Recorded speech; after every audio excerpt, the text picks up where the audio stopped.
नमस्ते, बहुत बहुत स्वागत है आपका। हम बात करने जा रहे हैं राहुल गांधी की, जिन्होंने डायनेस्टी पॉलिटिक्स यानी कि वंशवाद की राजनीति पर बात करनी शुरू की है। बताइए, वंशवाद की राजनीति पर अब राहुल गांधी भी बोलेंगे। खैर, बोल क्या रहे हैं वो जानना बहुत दिलचस्प है। ये जानना तो दिलचस्प है ही कि उन्होंने कहा क्या, लेकिन उससे पहले निश्चित तौर पर यह भी जानना जरूरी है कि राहुल गांधी को इस मसले पर बोलना क्यों पड़ा। उनसे इस मसले पर सवाल किया गया कि आप वंशवाद की राजनीति को किस तरह से देखते हैं, और अगर आप वंशवाद के ऊपर एक किताब लिखें तो उसमें आधे से ज्यादा पन्ने तो सिर्फ गांधी परिवार के नाम से भर दिए जाएंगे, और उसका जो सबसे नया पन्ना होगा, जो सबसे हालिया पन्ना होगा, उसमें निश्चित तौर पर राहुल गांधी का ही नाम होगा। क्योंकि अभी उनसे आगे कौन कांग्रेस पे, इसका फिलहाल इस सवाल का जवाब नहीं है, क्योंकि उनकी शादी अभी तक नहीं हुई है और इस तरह से पता नहीं चल पा रहा है अभी कि गांधी परिवार की जो लेगेसी है, जो विरासत है, उसको आगे कौन ले जाएगा।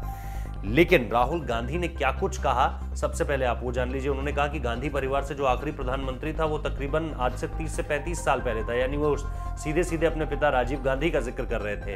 अच्छा, सोनिया गांधी जिस वक्त पर आई, सोनिया गांधी उस वक्त पर मन में था उनके कि उन्हें प्रधानमंत्री बनना है, लेकिन फिर ये सारे के सारे मामले कि कैसे एक विदेशी महिला आकर प्रधानमंत्री बनेगी, और फिर अगर भारत विदेशी मुद्दों पर कुछ ऐसे फैसले लेता है जिसमें कॉन्फ्लिक्ट ऑफ इंटरेस्ट दिखाई दे, जिसमें कहीं ना कहीं ऐसा लगे कि ये विदेशी महिलाएं इसलिए भारत के हित का नहीं बल्कि दूसरे देशों के हितों को सर्वोपरि रख रही हैं, तो फिर बड़े सवाल उठने लगेंगे।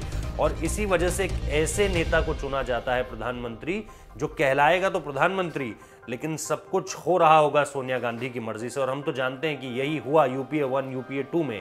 जो सोनिया ने कहा वही हुआ। राहुल गांधी कैसे कानूनों के बिल की कॉपियां फाड़ देते थे सरेआम मीडिया के सामने, वो हमने भी देखा।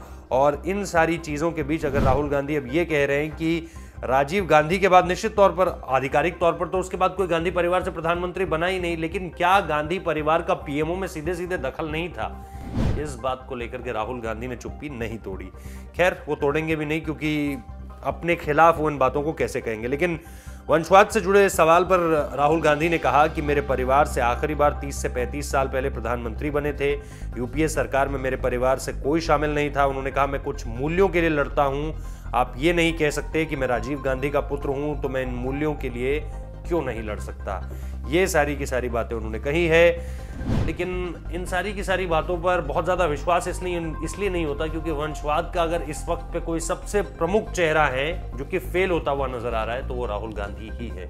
बहुत बहुत शुक्रिया इस वीडियो को देखने के लिए।